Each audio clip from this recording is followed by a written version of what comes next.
meus irmãos, meus amigos, estamos aqui numa sequência do assunto sobre casamento, tentando explicar Mateus 19, Mateus 5, 32, dois versos que há dúvida entre os pastores teólogos se esses versos há uma possível brecha para o divórcio.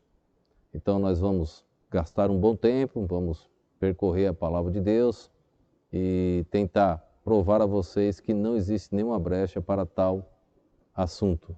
Agora, é preciso entender uma coisa. Não existe duas verdades.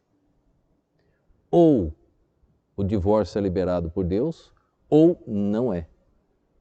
Então, porque as coisas de Deus é sim e não. Então, onde vamos encontrar essa resposta? Na Bíblia. Somente a Bíblia. Então nós vamos ler Novo Mateus 19, ainda não estou explicando, fazendo exegese ainda em Mateus 19, mas eu quero ler todos esses dias para a gente estar se familiarizando com o texto, tá bom? Mateus 19, do 1 ao verso 10, diz assim, ó, e aconteceu que, concluindo Jesus esse discurso, saiu da Galiléia e dirigiu-se aos confins da Judéia, além do Jordão, e seguiram grandes multidões, e curou-as ali. Então chegaram ao pé dele os fariseus, tentando-o, e dizendo, é lícito ao homem repudiar sua mulher por qualquer motivo? Ele, porém, respondendo, disse-lhes, não tendes lido que aquele que os fez no princípio macho e fêmea os fez? E disse, portanto deixará o homem pai e mãe e se unirá à sua mulher, e serão dois numa só carne. Assim, não são mais dois, mas uma só carne. Portanto, o que Deus ajuntou, não separe o homem. Disseram-lhe eles, então por que mandou Moisés dar-lhe carta de divórcio e repudiá-la? Disse-lhes ele, Moisés, por causa da dureza dos vossos corações, vos permitiu repudiar vossas mulheres, mas ao princípio não foi assim. Eu vos digo, porém, que qualquer que repudiar sua mulher, não sendo por causa de fornicação, e casar com outra, comete adultério. E o que casar com a repudiada, também comete adultério. Disseram-lhe seus discípulos, se assim é a condição do homem, relativamente à mulher, não convém casar. E aí Jesus continua explicando, veremos mais adiante. Os discípulos entenderam.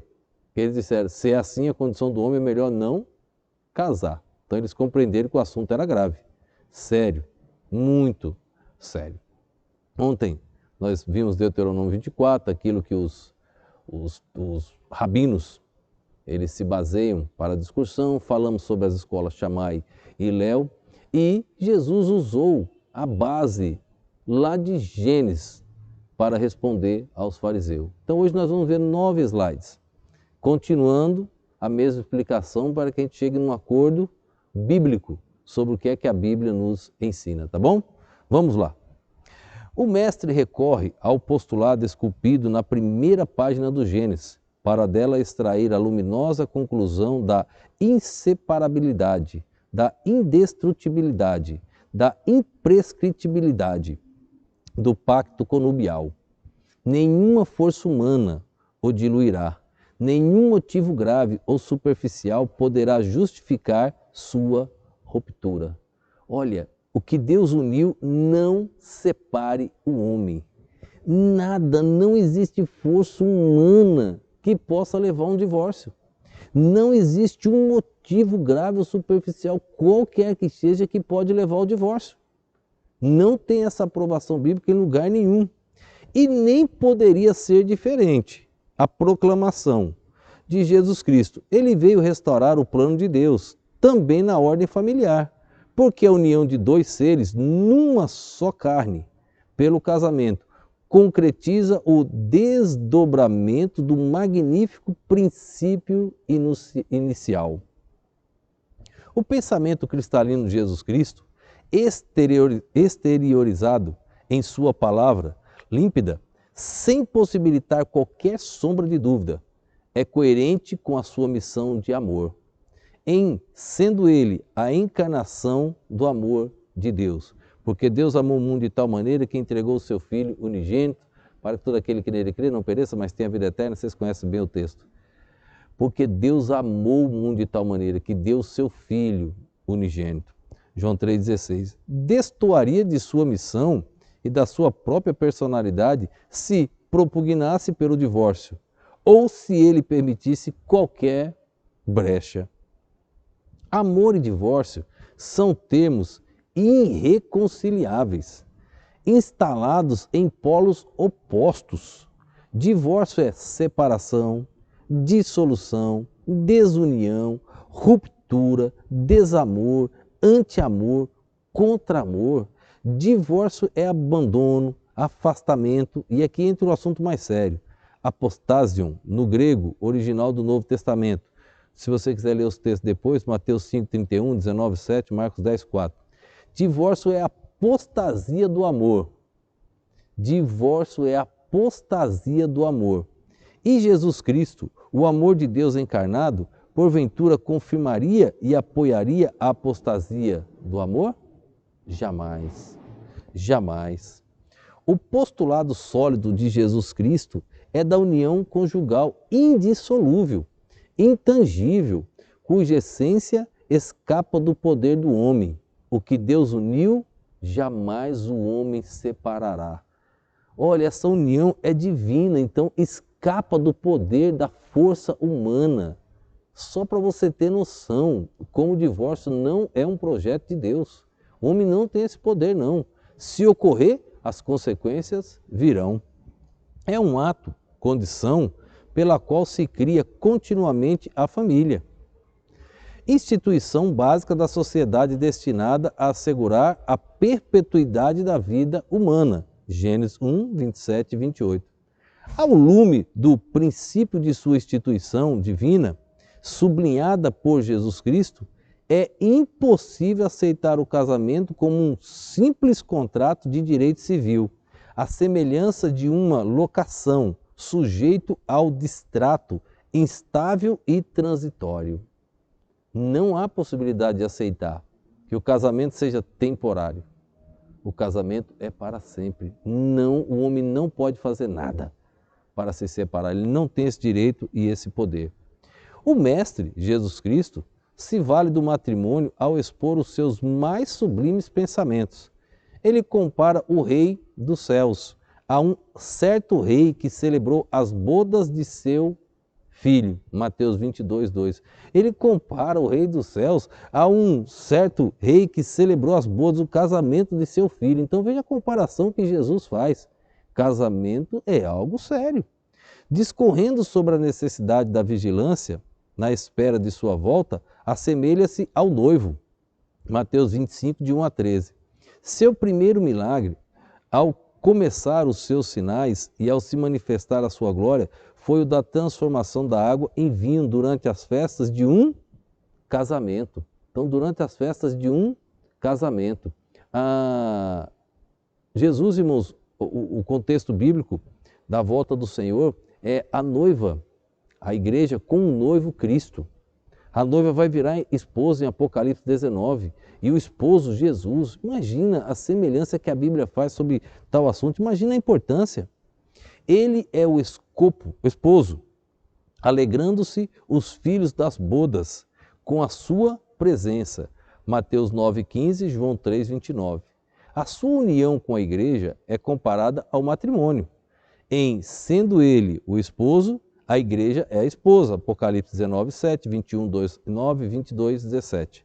Paulo apóstolo ardia de zelo para preparar a igreja a fim de apresentá-la como uma virgem pura a um marido, a saber, Cristo, 2 Coríntios 11, 2. São inúmeras referências que a Bíblia trata, na questão fazendo comparações do plano escatológico, do poder de Deus a um casamento.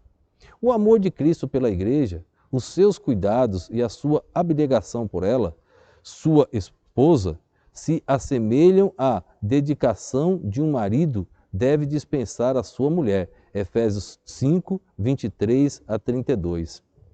Ao se assemelhar ao esposo e a igreja à esposa, Jesus nada inovou.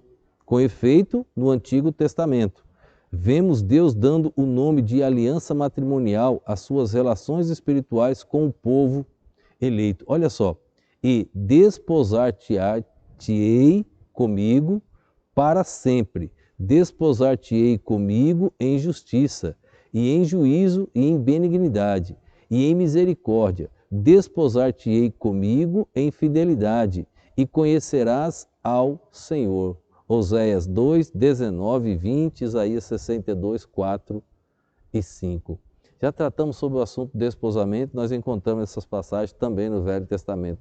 Você pensa, já tem referência lá no Velho Pacto.